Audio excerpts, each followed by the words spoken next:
ஏங்க உண்மையிலே தெரியலங்க, இவங்க வேற உலகத்துல இருக்கிறாங்க. அதான் தெரியலன்ட்டா சார். தெரியல. ஒத்துக்கினாரே சார். ஆமா. ஒத்துக்கினாரே. இதுல இன்னொரு ஜோக் பாத்தீங்கன்னா, பக்கத்துல திரும்பி பார்ப்பாரு, அவருக்கும் தெரியல மயிலை தாவேலுக்கு. அவருல எங்க நம்மள பார்த்துட்டு வரட்டு அவரு சொல்லி அது நடக்காம போனாலும் சிக்கல் சார். அவ்வளோ நீங்கள் எங்கேயோ போயிட்டீங்க சார் கம்பேரிசன் இவங்க கிட்ட. உண்மையாக வேணா நீங்கள் நாகரிகமாக பேசிகிட்டு இருக்கேன் நான். ஏன்னா என் வீடியோஸ்லாம் நீங்கள் பார்த்துருப்பீங்க. என்கிட்ட வேணாம், என்கிட்ட நாகரிகமா. ஆனால் எனக்கு எவ்வளோ வெறினா, ஒரு முதல்வர் வந்து 505 வாக்குறுதிகளை வந்து பார்த்தீங்கன்னா 1.5 வருஷத்துக்கு முன்னாடியே 99% நிறைவேற்றன்னு சொல்லி சட்டசபையில் பேசுகிறாரு சார் அவரு. நீங்கள் எங்கேயோ நீங்கள் அதாவது. This video is sponsored by Fast Track, celebrating 25 years of excellence. Download your Fast Track app now. Cresco Cars, leading dealers of Maruti Suzuki. RR Collections, elegance in every thread. Top 4 call drivers, day or night, we drive for you. Sir இப்போது அடுத்தபடியாக திரும்ப into DMK. அதாவது வந்து பார்த்தீங்கன்னா ரொம்ப சிம்பிளாக சொல்லுங்கள். இந்த உங்களோட எக்ஸ்பீரியன்ஸில் நீங்கள் பல ஆட்சியை பார்த்துருப்பீங்கல்ல, உங்கள் எக்ஸ்பீரியன்ஸில் இருக்கிறத உள்ளபடி சொல்லுங்கள். கஞ்சா புழக்கம், மது புழக்கம் உண்மையாகவே அதிகமாக ஆயிருக்கா இல்லையா? கஞ்சா மது வந்து மது வஸ்துகள், ஆமாம், சிந்தடிக் ட்ரக்கு, இந்த டேப்லெட்டு, சிந்தடிக் ட்ரக்கும் கஞ்சாவும் இந்த ஆட்சியில் அதிகரிச்சிருக்கு. ஆமாம், ஏன்னா சிந்தடிக் ட்ரக்குன்ற ஒரு மெத்துன்ற ஒரு கான்செப்டை உங்களுக்கு தெரிஞ்சதே பாருங்க இந்த 5 வருஷத்துல தான். ஆமாம், உண்மை. இது ஒன்று. கஞ்சா புழக்கம் அதிகரித்து அது இளைஞர்களை, சிறுவர்களை சீரழிச்சு போகிற அளவுக்கு இருக்குது. அது வந்து நீங்கள் கண்கூடாக சமூக வலைதளங்களில் வந்த வீடியோக்கள், நடக்கிற கொலைகள், அந்த பாருங்க ஒரு வட இந்தியரை கூட போட்டு வெட்டுவாங்க. இப்போ சமீபத்தில் இங்கே ஒரு டெலிவரி பாய் அடிச்சானுங்க. எங்க வெட்டாங்க, அடிக்கல, வெட்டினாங்க.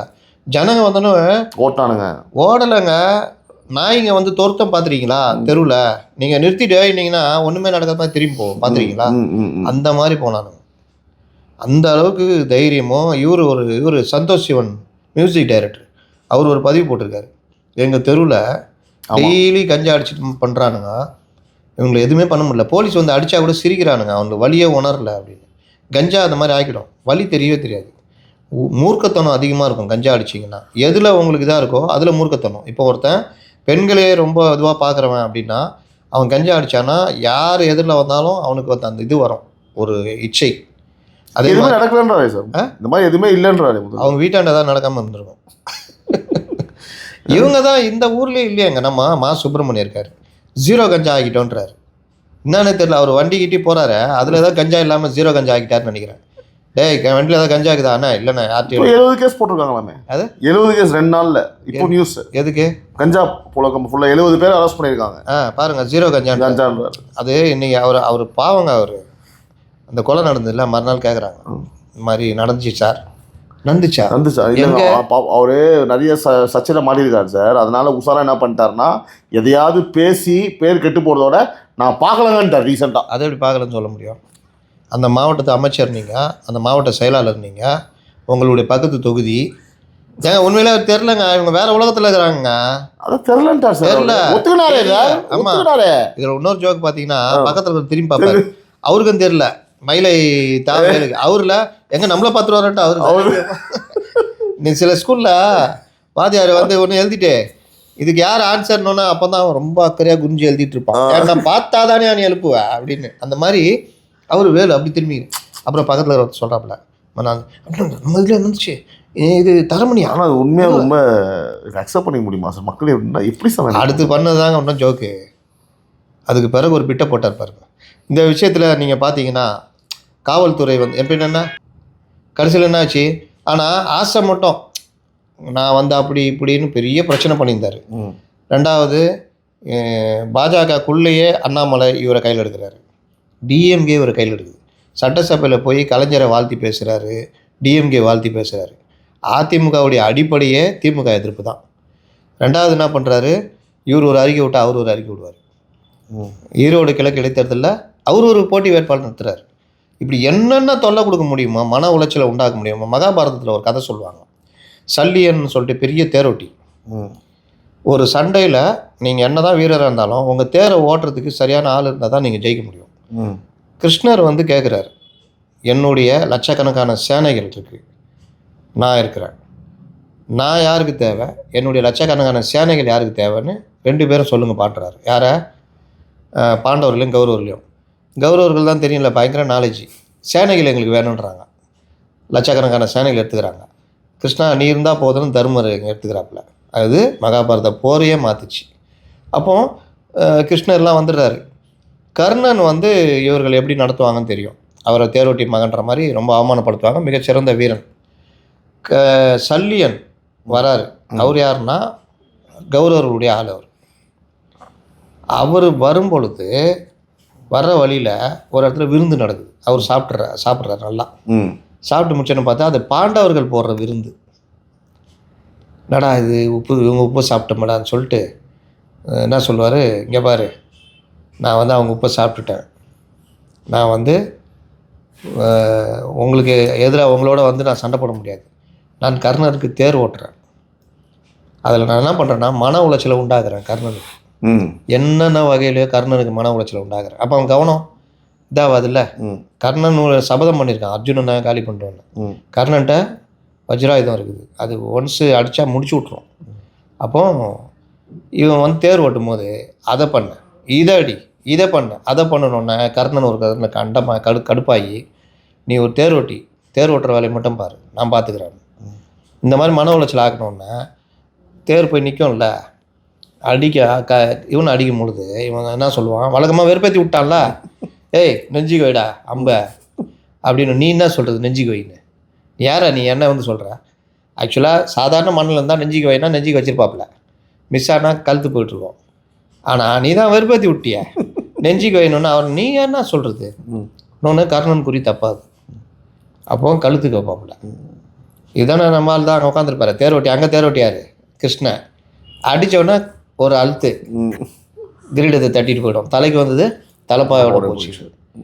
அப்புறம் சண்டை போடுவோம், கீழே இறங்கி போடுவான், தேர் சக்கரம் மாட்டிக்கும். இது எதுக்கு நான் சொல்ல வரேன்னா, இந்த மன உளைச்சல் உருவாக்குறதுக்கு இல்லை, அது ரொம்ப மோசமானது. நீங்கள் சில இதை படங்களில் கூட காமிப்பாங்க போட்டு.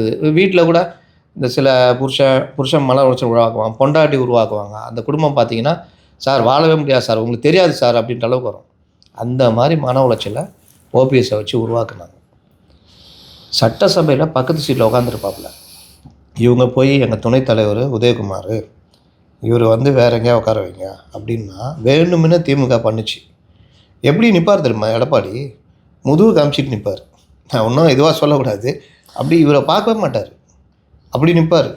ராஜ்பவனில் ஒரு ஜனவரி 26 டீ பார்ட்டி கொடுப்போம், அதுக்கு நான் போயிருந்தேன்.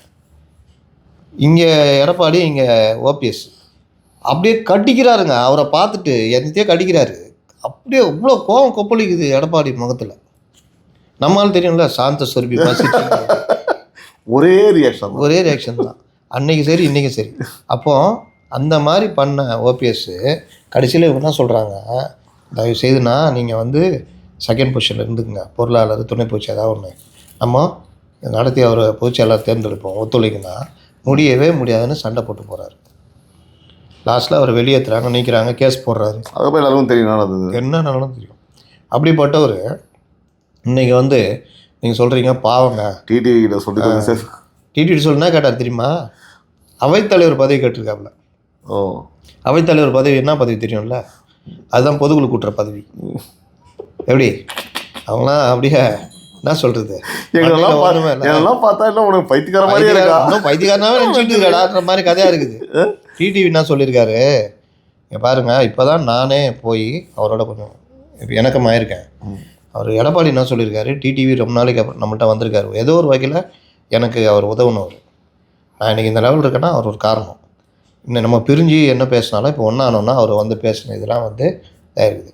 அவருக்கு நம்ம 6 பேர் 7 பேர் கொடுக்குறோமோ, அந்த 7 பேரும் அதிமுக எம்எல்ஏ ஜெயிக்கிற மாதிரி நினச்சி ஒர்க் பண்ணணும். இன்னொன்று அவருக்கு நல்ல ஒரு இதை கொடுக்கணும். ராஜ்யசபா இது சிவி சண்முக ராஜினாமா பண்ணுறாரு எம்எல்ஏ நிற்கிறதுக்கு, அதை வந்து அநேகமாக டிடிவி கொடுத்துருவாங்க. அவரை கௌரவப்படுத்தி கரெக்டாக கௌரவப்படுத்தி பண்ணுறாங்க. அப்போ அந்த மாதிரி 2 பேரும் ஒரு இணக்கமாக இருக்குது நேரத்தில். நீ போய் அவைத்தலைவர் பதவி கேள்வி நீ சொன்ன வரைக்கும் ஓகே. அவைத்தலைவர் அதான் சார் நான் கொன்றுவேன். நான் இப்போ தான் கொஞ்சம் ஜெல் ஆகிக்கிறேன். உனக்கு வேணும்னா நான் 1 பண்ணுறேன். 2 தான் சொல்லியிருக்காங்க. 3 எம்எல்ஏ வாங்கி தரேன். 3 நின்றுக்குங்க. அவர் என்ன முடிவு எடுத்துருக்காரு சார்? எங்கே போவார் இப்போ? அவர் திமுக போகிற மைண்ட் செட்டில் இருக்கிறாரு. இன்னுமா? அதுக்கு கரெக்டாக ஒரு பிட்டை போட்டார் டிடிவி.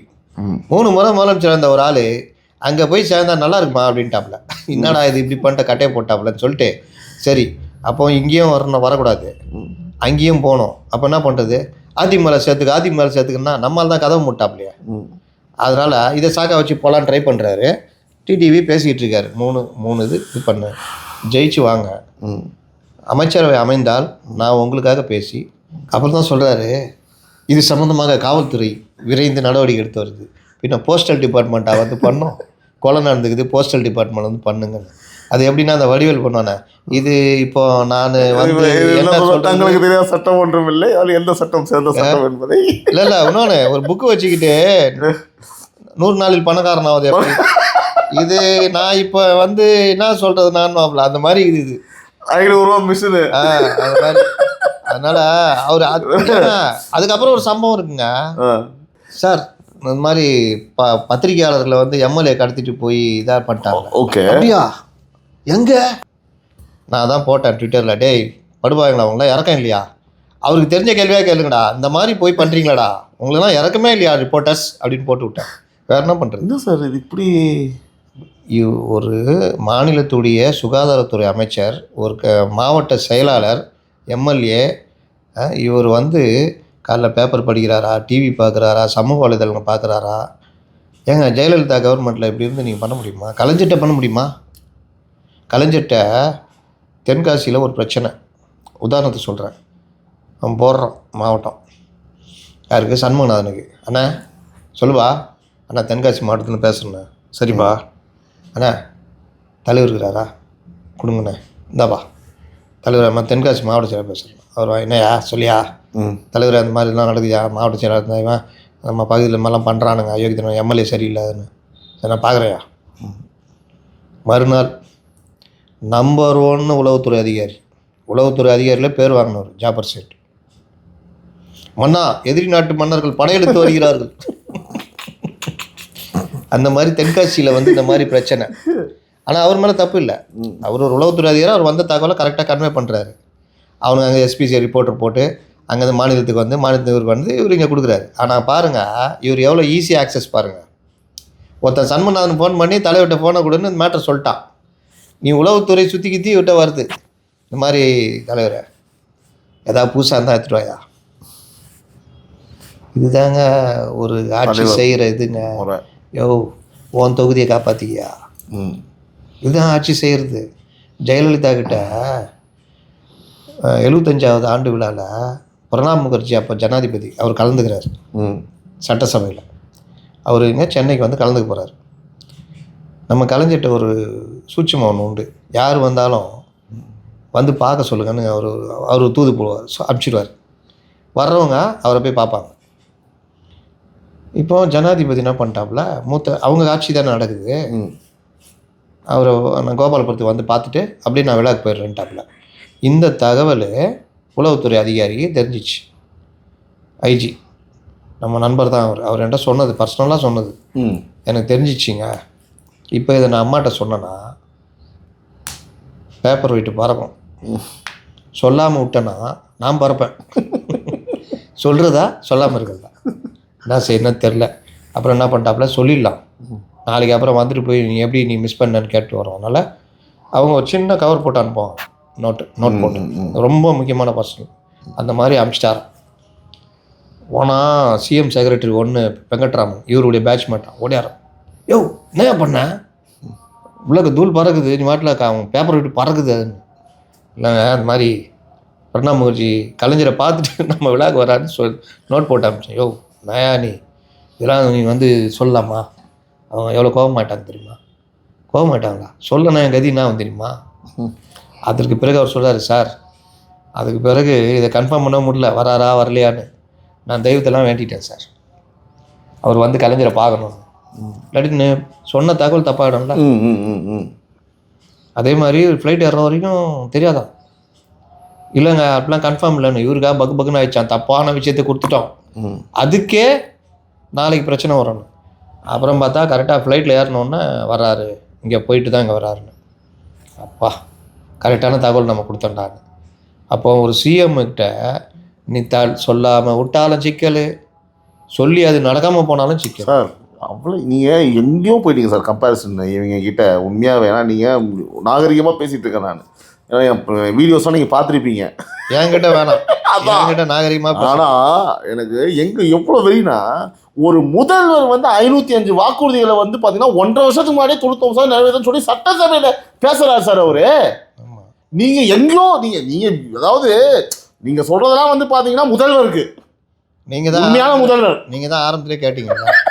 ஏங்க நீங்கள் சொல்லுங்கள் உங்கள் அனுபவத்தில் பார்த்துட்டு அதை நான் சொல்லிட்டு இருக்கிறேன். நீங்கள் தான் சொல்லும் போது இல்லை ஒரு இன்ஃபர்மேஷனுக்கு இவ்வளோ பெரிய கதையான சார் கோப்பை எடுத்து வந்து அசால்ட்டாக கொடுத்துட்டு போகிறாங்க. என்ன சார் நீங்கள்? அதனால் இந்த ஆட்சி அவர்கிட்ட இல்லை.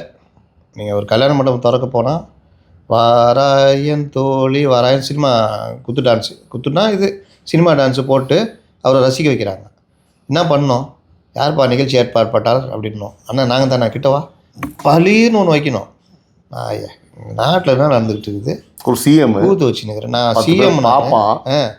நான் சிஎம் நிகழ்ச்சியை கௌரவமாக நடத்தாமல் சமத்துவ பொங்கலில் வந்து பார்த்தீங்கன்னா தமாத்தூர் ஜட்டியும் புறாவும் போட்டு ஆனதை பார்த்தீங்களா சார்? அது எல்லா கட்சியிலும் இருக்குங்க சார். இது ரொம்ப மோசமாக இருக்குது சார். அது கரெக்டு. எல்லா கட்சியுமே மேடையில் என்ன பண்ணுவான்னா கும்பல் சேர்க்கறதுக்கு அப்போ தான் அப்படி நின்றுவான். எல்லாம் நின்று அப்படி மயங்கி இருக்கும்போது இவர் வந்து ஆகவே எதிர்கட்சிகள் ஒன்று சொல்கிறேன்னா முடிஞ்சிடும் கதை. அதனால் அது எல்லா ஊர்லேயும் நடக்குது தான். நீங்கள் ஆட்சி மாறினால் அங்கெல்லாம் என்ன நடக்கும்? நினைத்தேன் வந்தாய் 100 வயது எம்ஜிஆர் ஜெயலலிதா ஆடுற மாதிரி அது பார்த்தா அது வேறு மாதிரி ட்ரெஸ் பண்ணிட்டு ஆடிட்டு இருக்குங்க. அதனால் அதெல்லாம் கணக்கு இல்லை. எல்லா கட்சியிலும் அதை பண்ணிட்டு இருக்கிறாங்க. கம்யூனிஸ்ட் கட்சியில் மட்டும் பண்ண மாட்டாங்க. இவங்க பொருளாதாரம் பேசிகிட்டு இருப்பாங்க. ஒரு 4 பேர் அந்த ஓரம் நின்று கேட்டுக்கிட்டு இருப்பாங்க. அவங்க நம்ம நாட்டு பிரச்சனை கேட்குறது சார். ஸ்ட்ரைட்டாக தான் மாப்பிள்ள அமெரிக்கா மாப்பிள்ள தான். பல்வேறு விஷயங்கள் நம்மளோட பகிர்ந்துட்டீங்க சார். இன்னும் நம்ம டீட்டெயிலாக நிறைய விஷயங்கள் பேசுவோம் சார். நம்ம ஸ்டுடியோ வந்து ரொம்ப நன்றி sir. Thank you. This video is sponsored by Fast Track, celebrating 25 years of excellence. Download your Fast Track app now. Cresco Cars, leading dealers of Maruti Suzuki. RR Collections, elegance in every thread. Top 4 call drivers, day or night, we drive for you.